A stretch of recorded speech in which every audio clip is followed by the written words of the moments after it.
بسم اللہ الرحمن الرحیم۔ السلام علیکم ورحمۃ اللہ وبرکاتہ۔ میں زبیر خان ہوں اور آپ میرا ویلاگ دیکھ رہے ہیں۔ اس فلور سے میں پیغام دے رہا ہوں کہ اس کیس میں عمران خان جیسے لیڈر کو اتنا عرصہ اندر رکھا گیا ہے، اس کا جواب کون دے گا؟ کون ذمہ دار ہے اس کا؟ یہ کیس کس نے بنایا تھا؟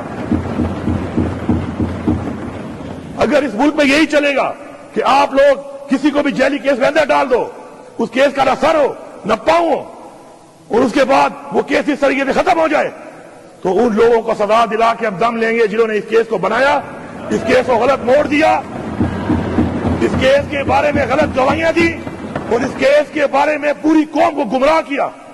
ہم ان سے حساب لیں گے، حساب کے لیے تیار رہیں۔ اس کے بعد توشہ خانہ۔ توشہ خانہ کیا ہے؟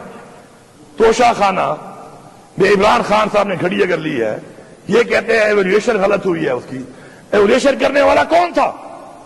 اس کو تو کوئی جانتا ہی نہیں ہے، وہ کون تھا؟ کوئی سزا ہی نہیں ہوئی، کسی کو نام ہی نہیں آتا اس کا، اور عمران خان سزا کاٹ رہا ہے اس میں۔ اور مزے کی بات یہ ہے کہ گھڑی تو الاؤڈ ہے، جبکہ گاڑی الاؤڈ نہیں ہے۔ جو گاڑیاں نکالنے والے لوگ ہیں وہ کوئی وزیر اعظم بنا ہوا ہے، کوئی وزیر اعلیٰ بنی ہوئی ہے، کوئی صدر بنا ہوا ہے، اور یہ ریکارڈ پہ ہے۔ یہ کوئی میں یہاں پہ ہوا میں بات نہیں کر رہا، یہ ان کے ریکارڈ، توشہ خانہ کے ریکارڈ پہ ہے۔ یہ کیسا قانون ہے میرے لیے اور آپ کے لیے؟ اور عمران خان تو یہی کہتا تھا کہ ہمیں دو نہیں ایک پاکستان چاہیے۔ یہ اس کی مثال ہے، یہ اس کی مثال ہے کہ یہ ایک پاکستان نہیں، یہ دو پاکستان ہے۔ اور یہ پاکستان کو پہلے دو ٹکڑے کیا گیا، جنہوں نے اس کو دو ٹکڑے کیا وہ سن لیں کہ اس کی وجہ بھی یہی تھی، اور آج پھر آپ اسی عمل کو دوہرا رہے ہیں اور بار بار دوہرا رہے ہیں۔ اگر میں ایک کمیشن کی ڈیمانڈ کرتا ہوں، جو بنایا گیا تھا پاکستان نہیں بنا تھا نا، کہ اس کو کھولو، کیوں نہیں کھول رہے ہو؟ اس کو کھولو، قوم کو بتاؤ جو ہوا ہے غلطی ہوئی ہے، سامنے تو آئے، کیوں سامنے نہیں آ رہی؟ اس کمیشن کو نہیں کھول رہے، الٹا کہہ رہے ہیں جس نے نام لیا اس کا اس پہ غداری کے جو ہے نا کیس کریں گے۔ وہ یار یہ کیا ڈرامہ بنایا ہوا ہے؟ کبھی غداری کے سرٹیفکیٹ دے رہے ہو، کبھی دہشت گردی کے سرٹیفکیٹ دے رہے ہو، یہ ملک سے مذاق بنا لیا ہے۔ یہ کیا آپ سمجھتے ہیں کہ آپ لوگوں کی آنکھوں میں مرچیں ڈالو گے اور لوگ برداشت کرتے رہیں گے؟ کیا یہ عوام جاہل ہے؟ کیا یہ عوام جانور ہے؟ کیا بھیڑ بکریاں ہیں یہ عوام؟ کیا آپ لگے رہو گے، آپ کرتے رہو گے جبر کے ذریعے، فسائیت کے ذریعے آپ لوگوں کے منہ بند کراؤ گے؟ کتنے لوگوں کے منہ بند کراؤ گے آپ؟ غلطی ماننا، اپنی اصلاح کرنا، یہ ایک راستہ ہے جس پہ اس وقت اس ملک کو اور اس قوم کو ضرورت ہے۔ اپنی غلطی نہ مان کر، اس غلطیوں کو مزید بڑھا کر، مزید ایسے اقدامات کر کے جس غلطی کی طرف ملک کو لے جایا جا رہا ہے، یہ اقدامات کرنے والے لوگ یہ سمجھ لیں کہ جس راستے پہ یہ چل رہے ہیں یہ پاکستان کو بہت نقصان دے رہے ہیں۔ عزت کا کیس تو میں سمجھتا ہوں کہ اس پہ تو بات کرنا جو ہے نا، بات کرنا بھی شرمناک ہے۔ اس ملک میں اسلام کے نام پہ بننے والا ملک، جو اسلام کے نام پہ بنا ہے، اسلامی قوانین کو توڑتے ہوئے سزا دے دی گئی، اور ہم سب قانون کی طرف دیکھ رہے ہیں کہ قانون کیا کرے گا۔ قانون کا کہ فیصلے تو یہ ہیں، وہ کہتے ہیں justice delayed is justice denied. وہ سائفر کھودا پہاڑ نکلا چوہا، وہ بھی مرا ہوا۔ یہ سب یہی کیس ہے، یہ سب یہی کیس ہے۔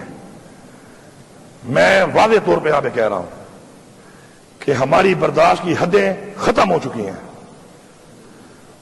ہماری برداشت کی حدیں، ہمارا ظرف، ہماری تربیت، سب کچھ ختم ہو رہی ہے، اور آپ یہ چاہ رہے ہیں کہ ہم چپ کر کے پھر بھی اپنا ظرف اور یہ باتیں کہ جی پاکستان کا سوچو، اور جی پاکستان کا سوچو، اور پاکستان کا ٹھیکہ میں نے لیا ہوا ہے، میرا لیڈر جیل میں، میرے ورکر پہ پرچے، میری لیڈرشپ پہ پرچے، میری پارٹی کو آپ نے توڑ دیا، میری پارٹی کا نشان آپ نے لے لیا، میری پارٹی کا الیکشن آپ نہیں مانتے، فسائیت میرے پہ ہوئی، ظلم میرے پہ ہوا، لیڈر میرا جیل میں، میرے لیڈر کی بیوی جیل میں، اور پھر آپ کہتے ہیں پاکستان کا سوچو۔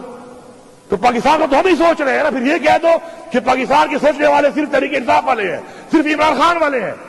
یہ باقی کیا کر رہے ہیں؟ میں واضح پیغام دے رہا ہوں کہ جلد سے جلد یہ سارے کیسز ختم کیے جائیں. ان کیسز میں کچھ نہیں ہے، یہ ثابت ہو گیا ہے. اور جنہوں نے آئین توڑا ہے بار بار، میں واضح کہہ رہا ہوں، چیف الیکشن کمشنر صاحب، آپ میرے پہ کیس کروا لو، فونے کر کر کے کروا لو، تکڑے ہو جاؤ کہ فونے کر کر کے اس پہ یہ کیس کرو، اس پہ تم مجھے بلیک میل کرو گے، تم مجھے نائل کرا دو، میں دوبارہ آؤں گا، اس سے بڑھ کے آؤں گا، اس عوام کی طاقت سے آؤں گا اور تمہارے سے پوچھوں گا کہ تم نے آئین توڑا ہے، تم نے آئین شکنی کی ہے، تم آرٹیکل 6 کے مرتکب ہو اور تمہیں یہ جواب دینا پڑے گا. اگر تم یہ سمجھتے ہو کہ تم اس بلیک میلنگ میں ہمیں نائل کر دو گے، ہم لعنت بھیجتے ہیں ایسی کرسیوں پہ جو ہمارے نظریے کے خلاف جائے، جو نظریے سے ہمیں ہٹائے. ایسی 1000 کرسیاں قربان ہیں اس نظریے پہ، جس نظریے پہ ہمیں عوام نے ووٹ دیا ہے. ہم اس کے لیے تیار ہیں اور میں واضح طور پہ کہہ رہا ہوں کہ اب ہماری برداشت ختم ہو چکی ہے. اگر یہ مسائل حل نہ کیے گئے تو یہ جو ہمارے اوپر مدعی بھی خود بنے ہوئے ہیں، گواہ بھی خود بنے ہوئے ہیں، جج بھی خود بنے ہوئے ہیں، 9 بھائی ہمارے پہ ڈالا ہوا ہے. کبھی ایسا ہوا ہے کہ مدعی بھی میں، گواہ بھی میں، جج بھی میں، اور تھوپ رہا ہوں ایک کے اوپر، اور میں کہتا ہوں ثابت کرو، ثابت تم کر نہیں سکتے ہو، پھر بھی تھوپ رہے ہو. یہ کیا نظام چل رہا ہے ادھر؟ آپ اگر ہم نکلے تو ہم ایسے واپس نہیں آئیں گے. میں بتا رہا ہوں ایسے واپس نہیں آئیں گے. حقیقی آزادی پھر ہم لے کے دم لیں گے. ہم حقیقی آزادی لیں گے. یہ غلامی کی زندگی اگر آپ سمجھتے ہیں کہ آپ ہمارے پہ مسلط کرو گے، ہمارے بچوں پہ مسلط کرو گے، تو وہ لوگ جن کے ضمیر مر چکے ہیں، وہ لوگ جنہوں نے حرام کمایا ہوا ہے، وہ تو شاید اسی کے راضی ہو جائیں. ہم راضی نہیں ہیں. ہم نے کوئی پیسہ ایسا نہیں کمایا ہوا جس کو ہم نے عیاشی کرنی ہے. ہم ہتھیلی پہ لے کے پھر رہے ہیں. پہلے بھی آپ نے ہمیں پرکھا ہے، آزمایا ہے.